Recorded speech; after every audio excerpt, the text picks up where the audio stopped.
শাশুড়ি মার মন পেতে চাও তাহলে শাশুড়ি মায়ের মেয়েকে আগে ভালোবাসে, তাহলেই শাশুড়ি মাকে বশ করতে পারে। হ্যালো এভরিওয়ান, আসসালামু আলাইকুম। সবাই কেমন আছেন? আশা করি সবাই অনেক অনেক ভালো আছেন।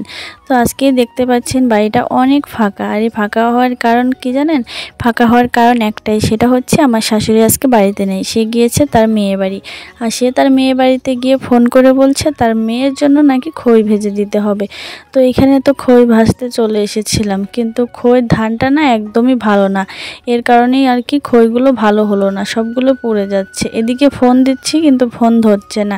এ কারণে সবগুলো আবার উঠিয়ে রাখছি, যে আসলে দেখাবো। কারণ খই ভেজে এত কষ্ট করে দেবো, সেগুলো যদি ভালোই না হয় তাহলে কি আর দেখতে ভালো হবে? এগুলোর জন্য উঠিয়ে রাখছি। পরবর্তীতে যখন শাশুড়ি মা বাড়িতে আসবে তখন আমরা তাকে খইটা ভেজে দেখাবো যে দেখুন খই হচ্ছে না। আর এই দেখুন এখানে যে কয়টা হয়েছে ওই কয়টাই আমি ঝেড়ে পুছে নিচ্ছি।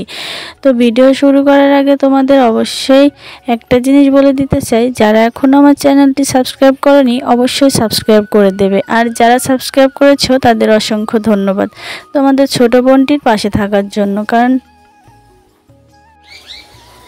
আর এই দেখুন যে এখানে আমি বসে পড়েছি মানে খইগুলো করার জন্য। তো প্রথমে দিয়ে নিয়েছি, তো যেহেতু খইগুলো হলো না, যেহেতু শাশুড়ি আজকে বাড়িতেও নেই, এই কারণে আমি অনেক দিন ধরে ভাবছিলাম কিছুটা ডাল বেটে রেখে মধু দিয়ে একটু মুখে নেব। এই শীতের কারণে না মুখের তৈলাক্ত ভাবটা একটু বেড়ে গেছে, কেমন যেন খসখসে হয়ে গেছে। তো শাশুড়ি মা বাড়ি থাকলে এই ডালগুলোটা আর বাটতে পারতাম না। সে বলতো যে এত দামের ডাউল তোমরা কী কারণে নষ্ট করছো। এই কারণে আমি এখানে যে ডাউলগুলো সামান্য কিছু নিয়েছি, বেশি কিছু নেইনি।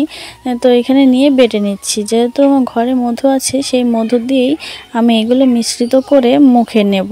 এই দেখুন এখানে আমি অনেকগুলো বেটে নিয়েছি, মানে অল্প একটু বেটেছি কিন্তু পাউডারটা না অনেকখানি হয়ে গেছে।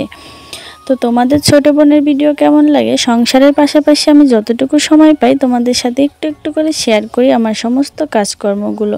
তো যদি আমার ভিডিওটি ভালো লাগে অবশ্যই লাইক কমেন্ট শেয়ার করবে, আর আমাকে সাপোর্ট করবে, আমার পাশে থাকবে, আমাকে উৎসাহ দেবে, আমি যেন তোমাদের মাঝে সুন্দর সুন্দর ভিডিও দিতে পারি।